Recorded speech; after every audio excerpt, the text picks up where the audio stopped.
Hello दोस्तों, ये है हमारा सेकंड क्वेश्चन प्रैक्टिस सेट 1.4 का लीनियर इक्वेशन टू वेरिएबल का। और ये क्वेश्चन आप लोग देख लो, बहुत सारे लोग ये क्वेश्चन पूछते हैं। तो देखो, ये क्वेश्चन दिखने में तो थोड़ा सा टफ लगता है बहुत सिंपल। सिंपल सा हमारा जो कंसेप्ट है ना, उसको फॉलो करते रहो।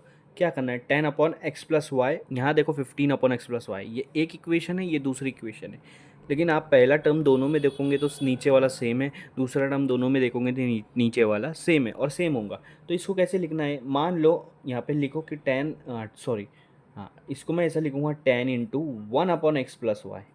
अब आप बोलोगे ये चीज़ क्या आ गई, ये नई चीज़ क्या आ गई भाई, ये किधर किधर जा रहा है तू। अरे मैं किधर नहीं जा रहा हूँ, मैं क्या कर रहा हूँ, 10 को सिर्फ कॉमन निकाल रहा हूँ। 10 1 से क्या होगा, 10 ही होगा ना। ठीक है, यहाँ पे 2 को कॉमन निकाल लो, हो जाएगा 1/x-y। कोई बड़ी बात नहीं है, इज इक्वल टू 4। ये हो गई पहली इक्वेशन जो आपने लिखा है, पहली इक्वेशन। ये वाली इक्वेशन को भी इसी तरह लिख दो, 15 को बाहर निकालेंगे तो हो जाएगा 1/x+y। बीच में माइनस है और -5 है, तो इधर हो जाएगा 1/x-y इज इक्वल टू -2। ये हो गई सेकंड इक्वेशन।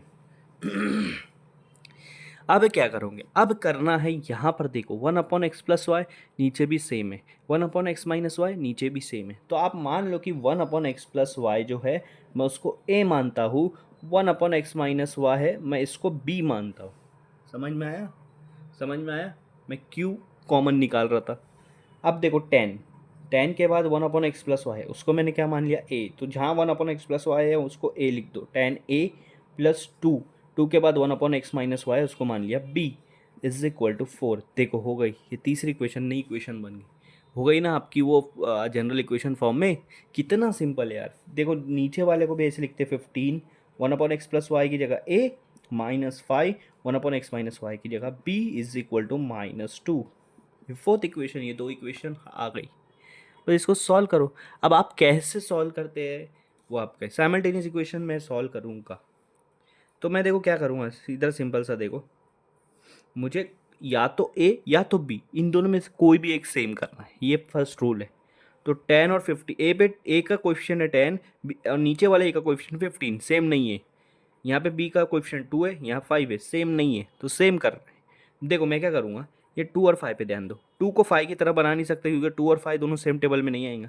तो मैं क्या करूँगा, ये 2 को, मतलब ये 2 वाली इक्वेशन को 5 से मल्टीप्लाई कर दूँगा। आप बोलोगे क्यों 5 से किया, क्योंकि नीचे 5 है, उसी के नीचे। अब ये 5 वाली इक्वेशन को ऊपर वाली की जैसा, मतलब 2 से मल्टीप्लाई कर दो। समझ में आ रहा है बात, सिंपल सा कंसेप्ट है। अब पूरी इक्वेशन जो है ना, पहली 5 से मल्टीप्लाई होंगे, 10 5 50a plus 2 5 10b is equal to 4 5 20। हो गया है, चेंज हो गया। अब नीचे वाला देखो, 15 2 30a minus 5 2 10b is equal to 2 2 कितना हो जाएगा 4 माइनस। अगर आप इसको भी 10 को 15 से और 15 को 10 से भी करेंगे तब भी आप सही जाएंगे, लेकिन ये सिंपल है आपका क्योंकि यहाँ पर ज़्यादा बड़ा कैलकुलेशन नहीं है। ठीक है, अब फर्स्ट रूल आपका यहाँ पे सेटिस्फाई होता है। फर्स्ट रूल ये बोलता है कोई भी एक वेरिएबल लो, उसका कोएफिशिएंट मतलब उसके साथ जो नंबर आते हैं वो सेम कर दो। तो मैंने यहाँ पे बी को चुना और बी के साथ के नंबर दोनों सेम हो गए। अब सेकंड रूल ये होता है कि जो दोनों नंबर है ना, उनकी साइन अलग अलग होनी चाहिए। तो यहाँ पर देखो दोनों सेम नंबर की साइन अलग होनी चाहिए, एक की प्लस है एक की माइनस है। हो गया दोनों रूल सेटिस्फाई। जब दोनों रूल सेटिस्फाई हो गया तो फिर सॉल्व करने में क्या दिक्कत आ रही है भाई। इसको और इसको कट कर दो, 10 में से 10 गया 0। 50a प्लस 30a कितना हो जाएगा, प्लस है दोनों क्योंकि दोनों की साइन प्लस है, तो 80a हो जाएगा। 20 माइनस 4 कितना हो जाएगा 16। तो क्या आ रहा है, 80a इज इक्वल टू 16। अब a और 80 में मल्टीप्लाई है, उधर जाके क्या हो जाएगा डिवाइड। तो 16 डिवाइड बाय 80। अब आप बोलो 16 और 80 सेम टेबल में आते हैं क्या, आते हैं।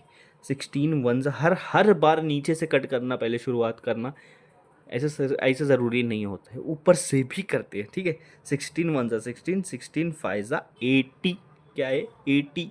तो आपका आंसर क्या है, a इज इक्वल टू 1/5। बहुत लोग यहाँ गलती क्या करते हैं बताए, a इज इक्वल टू 5 लिख देंगे, क्यों बोलेंगे 1 तो लिखते नहीं ना। अरे भाई 1 जब डिनोमिनेटर में होता है तब नहीं लिखते, न्यूमरेटर में होता है तो लिखना पड़ता है। तो a की वैल्यू क्या आ गई 1/5। अब निकालना है b की वैल्यू। अब क्या निकालना है b की वैल्यू, यहाँ से एक इक्वेशन ले लो कोई भी, मैं ये वाला इक्वेशन ले लेता हूँ, उसमें a की वैल्यू 1/5 डालेंगे, याद रखो हाँ। देखो ये हमारी इक्वेशन थी पहली, 10a+2b = 4। ये सिंपल सा इक्वेशन है। अब क्या कर रहे हैं मालूम है क्या, एक ही जगह पे 1/5 डाल दे रहा हूँ मैं। एक ही जगह पे क्या डाल दे रहा हूँ, 1/5। अब आप देखो यहाँ पर 10a+2b में एक आए यहाँ आए, तो उसकी जगह क्या डाल देंगे, 1/5। अरे बाप रे, इतना सिंपल। अब तो सिंपल ही रहता है भाई। अब देखो 5 1 जा 5 2 जा, और ये 2 1 जा क्या हो जाएगा, 2+2b = 4। अब मेरा दिमाग तो ये करेगा कि भाई नंबर नंबर एक तरफ लिख लेना, काय को इधर लिख रहे हैं, तो ठीक है नंबर को एक तरफ कर देते। 2b = 4, 2 उधर चला गया तो माइनस हो जाएगा, 4 में से 2 गया, बच रहा है तो ठीक है।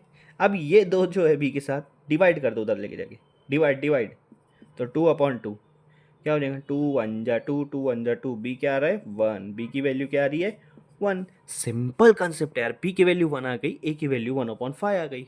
बस आपको ये निकालना है एक्स और वाई, क्योंकि क्वेश्चन में क्या दिया है, एक्स और वाई वेरिएबल दिया है, तो एक्स और वाई निकालना है। ए और बी तो उन्होंने क्वेश्चन में दिया ही नहीं। अगर तुम यहाँ छोड़ दोगे बोलेंगे भैया ए और बी तो मैंने दिया नहीं, तो कुछ और ही निकाल रहा है, कुछ और ही कर रहा है भाई तू, समझा ना। हाँ, तो ए की वैल्यू और बी की वैल्यू याद रखो, मैं सॉल्व करता हूँ आगे। की वैल्यू क्या है 1/5, पी की वैल्यू क्या है 1, ठीक है। अब आप देखो 1/x+y को मैंने ए माना था, पीछे जाके देख लो, पीछे जाके जाके देख लो। 1/x-y को मैंने बी माना था, पीछे जाके देख लो। तो 1/x+y को ए माना था, और ए की वैल्यू क्या है 1/5, ये हो जाएगा 1/5। मैं क्या करूँगा, दोनों को उल्टा कर दूंगा, x+y/1 5/1। अगर मैथ्स का रूल है, ये उल्टा कर रहे हो तो इसके साथ भी इंसाफ करो ना भाई। तो x+y/1 कर रहे हो तो इधर भी 5/1 हो जाएगा, और नीचे 1 रहता तो नहीं भी लिखते तो चलता। तो ये इक्वेशन हो गई x+y = 5। ये आपकी एक और इक्वेशन बन गई। अब ये वाला सॉल्व करते, 1/x-y, b की वैल्यू क्या है 1 है। अभी 1 के नीचे कुछ नहीं तो 1 लिख सकता हूँ ना, जिसके नीचे फ्रैक्शन में कुछ नहीं उसको नीचे 1 लिखते। अब इसको भी उसी तरह से उल्टा कर दो, x-y/1 और 1/1, तो नीचे के नहीं भी लिखे चलते तो ये आंसर आएगा x-y = 1। तो आपके पास दो इक्वेशन बन गई, x+y = 5, x-y = 1। फिर से साइमल्टेनियस इक्वेशन सॉल्व करना है, फिर से क्या करना है, साइमल्टेनियस इक्वेशन सॉल्व करना है। +y-y पहले से देखो, y की कोएफिशिएंट, x की कोएफिशिएंट भी सेम है, x के साथ कुछ नहीं मतलब 1 1 है, यहाँ भी 1 1 है, बट यहाँ पे y ऐसा है जिसके साइन अलग अलग है, तो y को कट कर दो, y-y, x+x हो जाएगा 2x, 5 + 1 हो जाएगा 6। अब 2 को उधर लेकर चले जाएंगे, चलो भैया लेके चलो, 6/2, 2 1 जा 2 3 जा, तो x की वैल्यू क्या हो गई 3, x की वैल्यू क्या हो गई 3, x की वैल्यू क्या हो गई 3। x आ गया ना भाई, y निकालो। अब इन दोनों में से कोई भी एक इक्वेशन उठा लो, मैं ये वाला उठा लेता हूँ, इजी पड़ेगा, x+y = 5। अब क्या करना है, ये x की वैल्यू 3 रख दो, x की वैल्यू रख दिया 3। अब क्या करो, 3 को उधर लेके जाना भाई, नंबर है तो एक साइड ले लेना यार, इतना पूछने की ज़रूरत है क्या। चलो ले लिया, +3 इधर आके क्या हो गया -3। 5 में से 3 गया, 5 में 3 गया, 5 गया 4, 5 में 3 गया तो कितना हो जाएगा 4 5, 2 बच रहा है, तो y = 2। तो x = 3, y = 2, यही निकालना था।